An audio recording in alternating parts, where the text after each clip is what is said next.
to play. A lot of things feel dictated, like there's not a lot of decisions on a lot of the early turns. You just kind of play your best card repeatedly. But it's really exciting from a coverage perspective because it just swings back and forth so quickly. So many haymakers. And to be fair, I think because there is no consensus on how to build these decks, there's enough variation in how people are choosing to adapt this strategy that you can really get some interesting edges. No, that's a great point. And we already see a slight variation on the part of Alexander Gordon Brown. Shark Typhoon, not an auto include in these strategies, but you see a copy there for Alexander. Yep, notably, both players are playing Thought Erasure in their deck. Yeah, that seems to be one that I might just have to take the loss on. It seems like hard consensus, you need Thought Erasure. And I get it. Like, there's so many powerful cards. You want to challenge that Nissa, because if it goes unchecked, it will just run away with the game. The problem is every card in the deck is that powerful, and it rebuilds so quickly that taking one card often feels futile. Right. So, sometimes Thought Erasure is the best card that you play in a game, and sometimes you just top deck it when your opponent's playing Hydrocrisis, and it just feels very bad.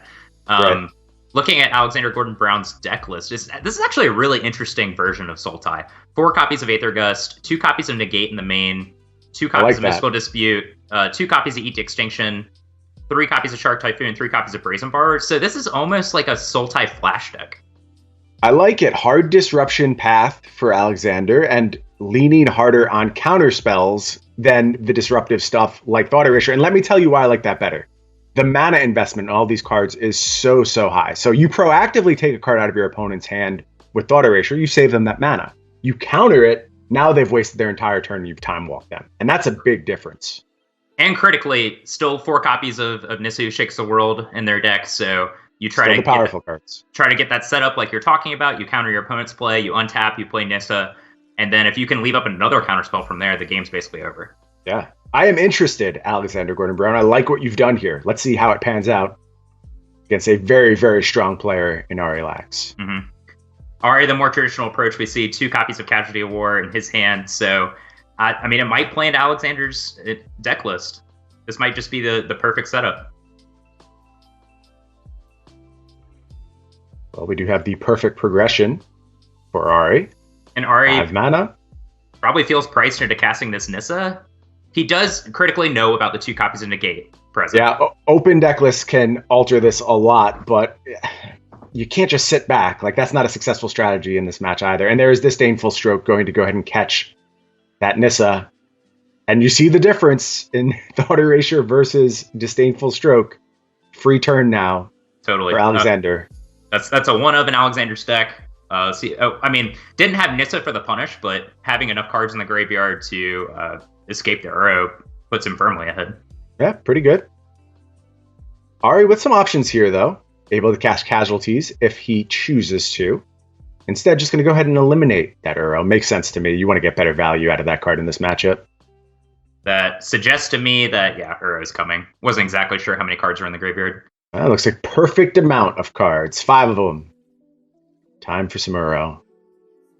I think another under-discussed aspect of trying to make these Sultai decks hyper-interactive is that you actually need to work pretty hard to escape Uro these days without Growth Spiral.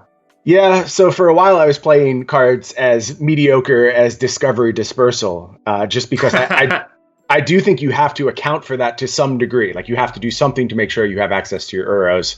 I don't think that was the correct thing to do, but that's part of the equation with Thought Erasure too, and why so many players are into it. You do get that Surveil, and those small decisions, those small edges add up when Uro is such an important card in the matchup.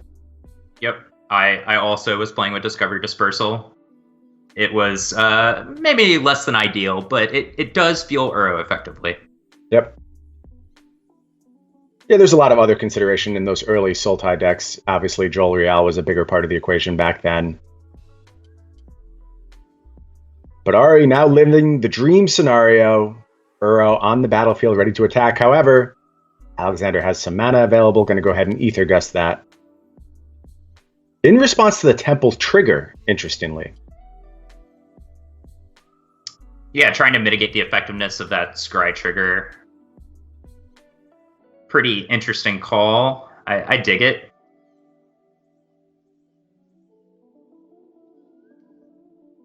And this is kind of a weird spot for Ari. Having the Uro isn't great, but it is a resource for later in the game. And to some extent, it's kind of free since it cycles. That said, Ari decides ultimately to get rid of the Uro. Here's a Shark Typhoon coming down for Alexander. Again, another unique addition to Alexander's deck. Putting Ari in a little bit of pressure. And I think it's almost not fair to call Alexander's deck Sultai Ramp at this point. Because I agree. It does have a very different plan. Like, there's no Cultivate here. It does have Uro, but Uro's just a good card. Like, calling that a ramp card feels a little silly to me. And that was just like a very small example of the 1-2 punch that Alexander's deck is capable of. You know, put a little bit of pressure, get some velocity on the battlefield with a Shark Typhoon cycle at instep, untap, spend all of your mana for Hydrocrisis. So just getting to use his mana very effectively from both turns. Yeah. Draw here from Ari is a Narset. Do we have enough mana to Narset and casualties? We do. Okay. Could be a real big turn here from Ari, but Alexander with all of his mana available and has shown the ability to interact with these spells. Narset's going to resolve. -2 goes to Searchin. Ether Gust and Nissa, Who Shakes the World. A couple strong ones there. Yep, seems like Nissa will be a pretty quick pickup. And cast the Casualties of War and just hope and pray. Just hope that this resolves and that Narset will be able to stick.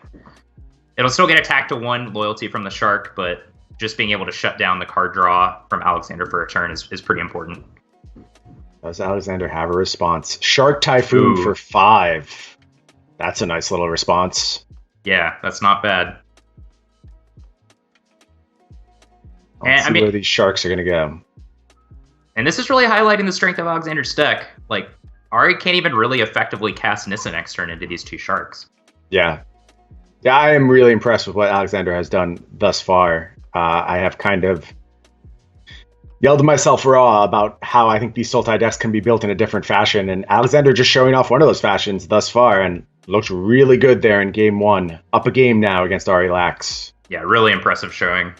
The very small decisions that they've made in their deck building paying off. Yeah. Well, let's head to the sideboards now. We got deck list in front of us. Why don't we take a peek? Let's start over on Alexander's side, because he's got the unique approach to this matchup. And again, unique cards in the sideboard. Anything you see going on there that you're a big fan of?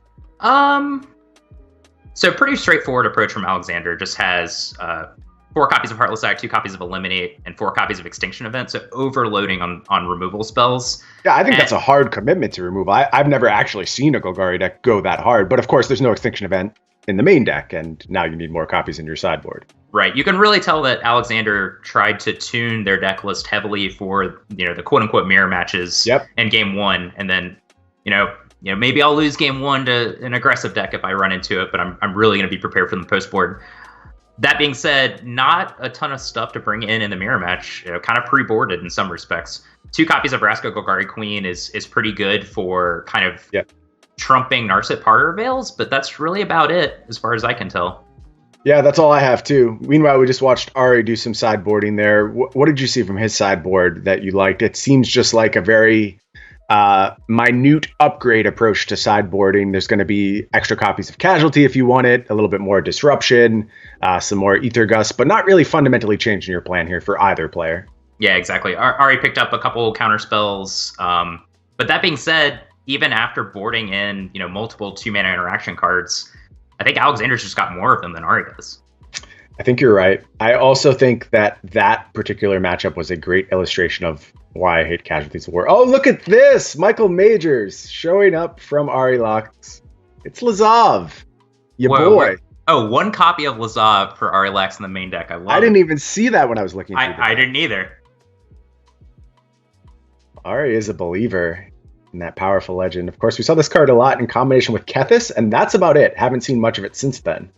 Yeah, this is always a card that I thought might be pretty powerful. It certainly has really strong synergy with the Escape Titans from Theros Beyond Death. Yeah. So, you play Uro, it goes directly into your graveyard, and then it only costs 3 mana for Lazav to become a copy of it. And notably, Lazav keeps its name, so you can actually live the dream of having 2 Uros on the battlefield. Everyone's dream. I've done it. It's pretty fun. Agonizing Remorse was the draw here from Ari. Good time for that right after you get Thought Erasured. I didn't quite catch what he grabbed there. Did you catch what the target was with the Agonizing Remorse? I didn't know. I was too busy gushing about Lazav. I'm sorry. I know. We were all very excited about seeing Lazav in play. Can't blame you. Look at this, running discard spells off the top for Ari. Also drew a Thought Erasure here. Really being able to control what's in Alexander's hand. Yeah, I mean, Ari still needs a little bit of help to make his hand, but if he does find a copy of Uro, then I think he's way ahead.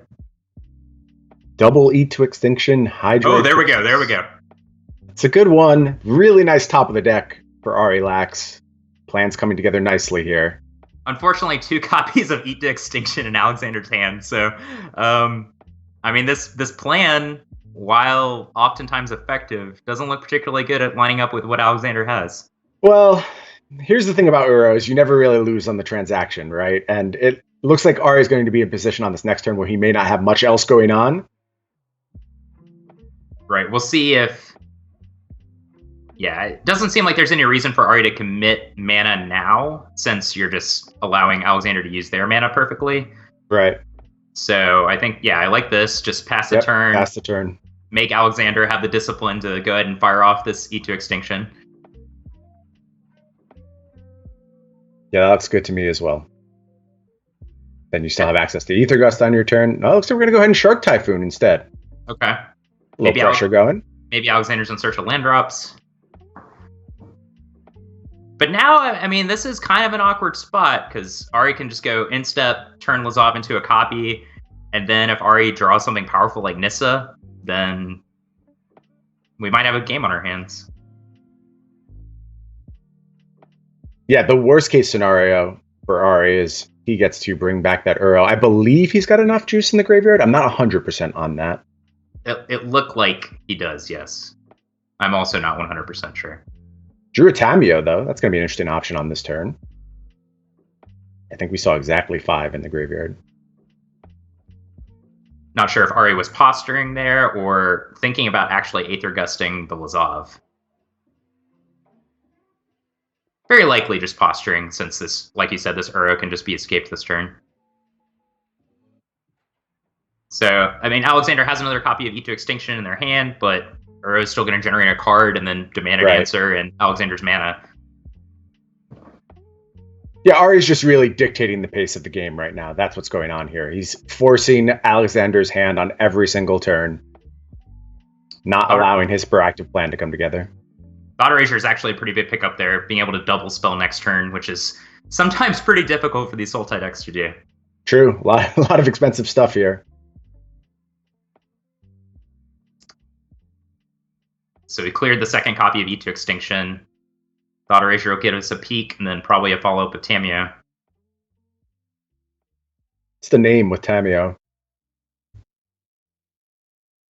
You just go searching for another Uro. It seems fine to me. That's a good question. Ari might be interested in just depositing the Uro in his graveyard, so he might just go after like an interactive card. Yeah. Maybe Hydra Crisis. 3 copies of Hydra Crisis. Yep, that seems reasonable. Nissa. All right, I guess we're going to name Narset. Yeah, sometimes it's easier to just take the guaranteed out here.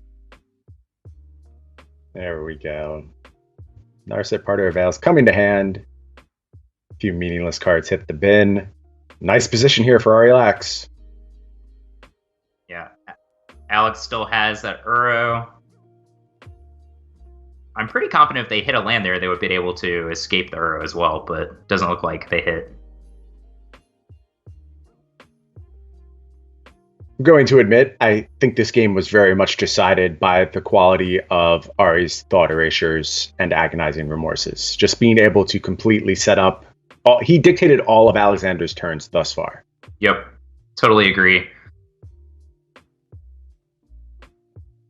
Did a good job of mitigating Alexander's, flash game plan advantage. And once, the more powerful deck is able to get a foothold and diminish that advantage from putting all these instant speed interaction in your deck, then it starts to snowball pretty quickly from there. Absolutely. So All right, not at the safest life total, but you assume we'll be able to find answers to whatever may plague him in the coming turns. Looks like Ari's debating on what to choose. Does ultimately go with Hydrocrisis. Makes sense. Strong card against counter spells, can check the shark, generate some advantage.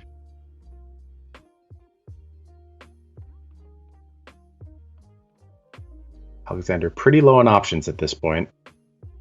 Yeah, even Uro. Even Uro is checked by the Aether Gust, so Ari's going to continue to untap with Tamiyo, and I think okay, all right, this is actually Mystical Dispute, nice, big deal. And Uro going to go ahead and resolve. Brings a land along with it, untapped. Maybe more coming in these next turns.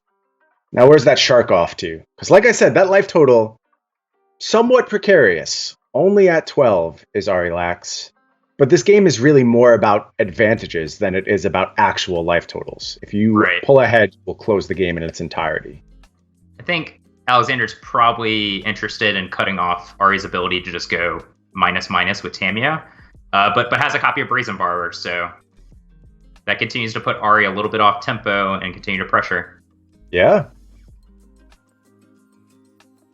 So I ate a little crow when it came to Thought Erasure, and I talked about how impactful it has been during this game.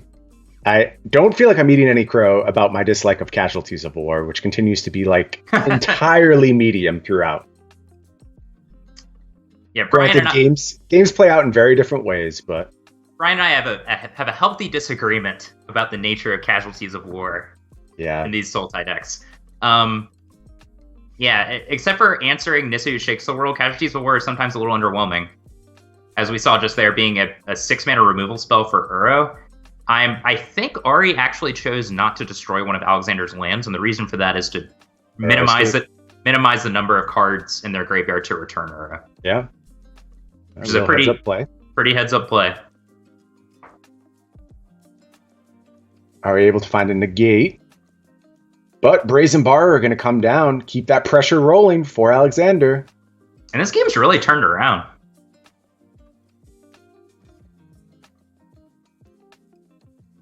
Looks like Shark going to go ahead, take the life total. Brazen Borrower goes after Narset. And we still have 5 there to let this Uro come back. And I don't know what Ari's going to do from this position. Yeah, that's it. Disdainful Stroke, and that's going to get a concession. And that means Alexander with a really well